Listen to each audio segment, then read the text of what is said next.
అందరికీ నమస్కారం. నా పేరు సాయిరాం, మోటివేషనల్ స్పీకర్. నేను ఒక కాన్సెప్ట్‌ని ఎంచుకున్నాను. అదేంటంటే, మన భారతదేశ ఋషులు మనకి గొప్ప సంపదనిచ్చారు. అవేంటంటే రామాయణం, మహాభారతం, భాగవతం, భగవద్గీత ఇలాంటి గొప్ప సంపదని మనకి మన ఋషులు అందించడం జరుగుతుంది. కానీ కొంతమంది అవంటే ఏంటో గ్రంథాలు, అవి ఒక మంత్రాలు, అవి ఒక శ్లోకాలు, అవి ఒక అర్థం కాని కాన్సెప్ట్ అని వాటికి దూరంగా ఉండడం జరుగుతుంది. నా ప్రయత్నం ఏంటంటే అవి సామాన్యులకి కూడా అర్థమయ్యే విధంగా, అంటే శ్లోకాలు, మంత్రాలు ఇవన్నీ లేకుండా సామాన్య భాషలో చెప్పే ప్రయత్నం చేస్తాను. దీంట్లో భాగంగా ఈరోజు భగవద్గీత దాంట్లోని అంశాన్ని నేను చెప్పాలనుకుంటున్నాను. ఎందుకంటే భగవద్గీత అనేది చాలా పెద్ద భాండారం. దాంట్లో మనం చిన్న శ్లోకాన్నైనా మనం అర్థం చేసుకుంటే మన జీవితం అనేది ఎంతో సాఫీగా, ఆనందంగా సద్వినియోగం చేసుకుంటూ మనం విజయ పదంలో ముందుకు వెళ్ళొచ్చు. ఇప్పుడు మ్యాథ్స్ ఉందనుకోండి, ఒక లెక్క ఫార్ములాతో చేసామనుకోండి, ఆ లెక్క ఆన్సర్ ఎంత కరెక్ట్గా వచ్చేస్తుంది, ఎంత కాన్ఫిడెంట్గా చేయగలుగుతాం ఎప్పుడు మనకి ఫార్ములా తెలిసినప్పుడు. ఫార్ములా తెలియకుండా ఒక లెక్క వేసేటప్పుడు మనం అటు తిప్పి ఇటు తిప్పి ఎన్ని చేసినా ఆ కష్టము వృధా అవడం తప్ప ఏ ప్రయోజనం లేదు.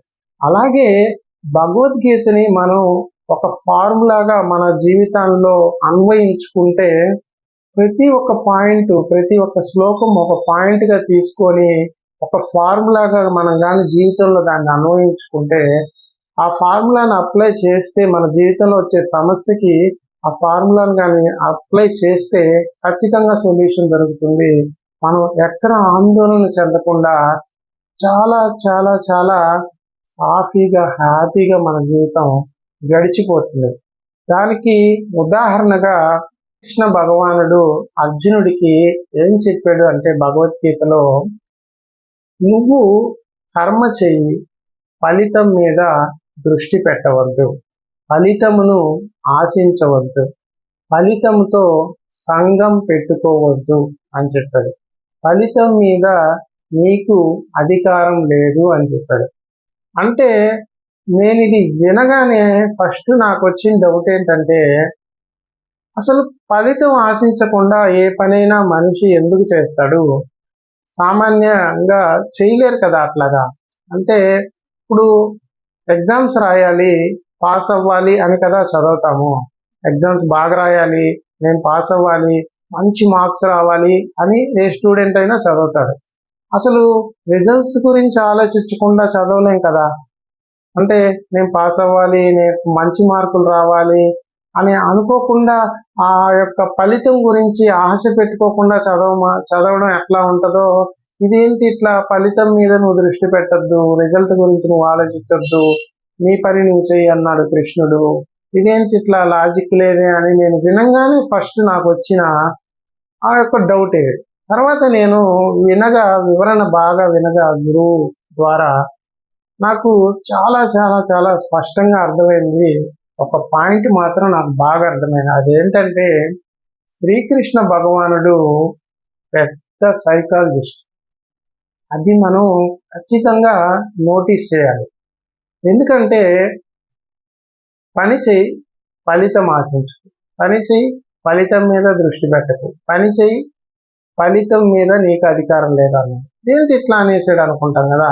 ఇక్కడ పాయింట్ ఏంటంటే, ఒక స్టూడెంట్ నాకు 100 మార్కులు వస్తాయా, నాకు 99% వస్తుందా, నాకు 95% వస్తుందా, నా పక్క ఫ్రెండ్కి మొన్న ఎక్కువ వచ్చాయి, ఈ సంవత్సరం కూడా వాళ్ళకే ఎక్కువ వస్తాయా, ఇదే ఆలోచించుకుంటా ఉన్నాడు అనుకోండి, ఆ వ్యక్తి ఇంకా ఆ క్వశ్చన్ అండ్ ఆన్సర్ మీద దృష్టి పెట్టగలుగుతాడా? ఆ క్వశ్చన్ని బాగా గుర్తు పెట్టుకోగలుగుతాడా? రేపు ఎగ్జామ్లో బాగా రాయగలుగుతాడా? అంటే శ్రద్ధ, త్రికరణ శుద్ధిగా నువ్వు చెయ్యాల్సిన పని మీద నువ్వు దృష్టి పెట్టు. అసలు చెయ్యాల్సిన పని మీద దృష్టి పెట్టకుండా నువ్వు ఎంతసేపు ఫలితం మీద దృష్టి పెడితే నీకు ఫలితం ఎలా వస్తుంది? ముందు నువ్వు చేయాల్సిన పని బాగా చేస్తేనే కదా ఫలితం వస్తుంది. ఇంతకంటే సైకాలజిస్ట్ ఎలా ఉంటుందండి? చెప్పండి మీరే అసలు. అంటే ఆయన ఏమన్నాడు, నువ్వు చేయాల్సిన పని మీద నువ్వు దృష్టి పెట్టు, తర్వాత ఫలితం అదే వస్తుంది. ఎట్లా వస్తుంది? నువ్వు శ్రద్ధగా, అంతఃకరణ శుద్ధిగా, త్రికరణ శుద్ధిగా ఆ పని నువ్వు చేస్తే ఆటోమేటిక్గా రిజల్ట్ అనేది వచ్చేస్తుంది. దాని గురించి నువ్వు అసలు ఆలోచించాల్సిన అవసరం లేదు అనేది ఇక్కడ ఒక పాయింట్.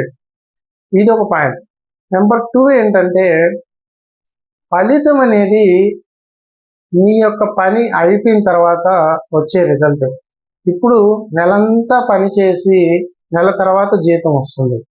రైతు విత్తనాలు నాటి దాన్ని బాగోగులు చూసుకొని దాన్ని సంరక్షించుకుంటే అది చెట్టు అయి పండ్లు కాయలు అవి ఇవ్వడం జరుగుతుంది. అప్పటి వరకు అతను చేయాల్సిన పని అతను చేస్తూ వెళ్ళాలి. కాయలు కాస్తుందా లేదా, పండు బాగా వస్తుందా లేదా అని విత్తనం వేసే దగ్గర డౌట్ పడుతూ, విత్తనం వేసే దగ్గరే ఆలోచిస్తూ ఆ చేయాల్సిన పని సరిగా చేయకపోతే రిజల్ట్ బాగా రాదు కదా. ఇది ఆయన చెప్పిన ఒక అద్భుతమైన విషయం ఏంటంటే, పని చేయి ప్రతిఫలం ఆశించు. ఇంకోటి ఏంటంటే, ఫలితం మీద నీకు అధికారం లేదు అన్నారు. అంటే నేను చేసే పని మీద నాకు అధికారం లేకపోవడం ఏంటి? అధికారం నాకే కదా ఉంటుంది, నేనే కదా దాన్ని శాసించాలి అని చెప్పి మనం ఆలోచిస్తాం. అక్కడ ఏంటంటే ఆయన చెప్పిన ముఖ్యమైన విషయం ఏంటంటే, ఫలితం మీద నీకు అధికారం లేదు అని. అంటే ఇక్కడ చాలా తత్వ రహస్యం దాగి ఉంటుంది. నువ్వు కదులుతున్నావంటే, నువ్వు పని చేస్తున్నావంటే, నువ్వు జీవించి ఉన్నావు అంటే అది భగవంతుడు ఇచ్చిన జీవితము. అంటే ఇప్పుడు ఒక పట్టకారుతో నేను ఒక పాల గిన్నెని పట్టుకున్నాను అనుకోండి, పాల యొక్క గిన్నెని, అప్పుడు పట్టకారు ఏమనుకుంటుంది? నేను పట్టుకున్నాను ఈ పాలుని అనుకుంటుంది. యాక్చువల్గా పట్టకారు పట్టుకున్న ఆ పాల గిన్నెని కాదు, మన చెయ్యి పట్టకారు ద్వారా పట్టుకునేది. ఇక్కడ పట్టకార మనం పట్టుకొని నడిపిస్తున్నవాడు భగవంతుడు. ఆ దృష్టి నీకు ఉండాలి. అంటే ఫలితం మీద నీకు అధికారం లేదు, ఫలితం రావాల్సిన ఫలితం వస్తుంది. నీ మంచి చెడులు, నువ్వు చేసిన కర్మ యొక్క మంచి చెడులు ఆధారం మీద నీ యొక్క ఫలితాలు భవిష్యత్తులో రావడం జరుగుతుంది. అందుకల్లా మనం చేసే కర్మ, ఆ పని ఏదైతే ఉందో అది నిజాయితీగా, నిబద్ధతగా, ఇతరులకి హాని కలగకుండా నువ్వు దృష్టి పెట్టి చేస్తే ఆ ఫలితం రావాల్సిన ఫలితం వస్తుంది. సో నువ్వు చేసిన పని మీద మీకు ఫలితం మీరు అనుకున్నట్లుగా వచ్చిందనుకోండి, అది బోనస్. మీరు అనుకున్నట్టుగా రాలేదనుకోండి, నేను ఇంకా శ్రద్ధ పెట్టాలి దీని మీద, నేను ఇంకా దీని మీద ఎక్కువ ఎఫర్ట్ పెట్టి చేయాలి అనేది మీరు దృష్టిలో పెట్టుకోవాలి. అంతేగాని అక్కడ డిసప్పాయింట్ అయిపోకూడదు. ఇప్పుడు అసలు ఎక్సలెంట్ పాయింట్ ఏంటంటే, నువ్వు చేసే పని మీద దృష్టి పెట్టుకుంటూ వెళ్ళిపోయావు అనుకోండి, ఆ రిజల్ట్ అనేది వచ్చేస్తుంది. ఇప్పుడు ఫర్ ఎగ్జాంపుల్ మనం చూసుకున్నట్లయితే, పవన్ కళ్యాణ్ గారు దాదాపు 10-15 ఏళ్ళు రాజకీయాల్లో ఆయన మనుగడ కొనసాగిస్తూనే ఉన్నాడు. ఎన్నో అవమానాలు, ఎన్నో ఆటుపోట్లను ఎదుర్కొన్నాడు, కానీ ఆయన ఎక్కడ దాన్ని వదలలేదు. ఆయన పని ఆయన చేసుకుంటూ వెళ్ళిపోయాడు. రిజల్ట్ వచ్చిందా లేదా అండి ఒక రోజుకి? అట్లా మనం ఎక్కడ ఒక్క అభద్రతా భావాన్ని కలిగించుకోకుండా మనం ధైర్యంగా ముందుకెళ్ళాలి. నీ పని నువ్వు చేసుకుంటూ వెళ్ళిపోతే విజయం అనేది ఆటోమేటిక్గా అది వచ్చేస్తుంది. దాని ఫలితం అదే ఇస్తుంది.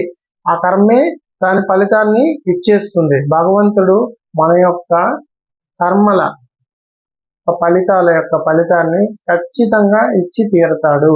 అంటే అది నువ్వు చేసే జన్మలు కానీ ఈ జన్మల్లో కానీ మీరు చేసుకున్న మంచి చెడులు కర్మల యొక్క ఈ రిజల్ట్ దాని మీద కూడా ఆధారపడి ఫలితం అనేది రావడం జరుగుతుంది.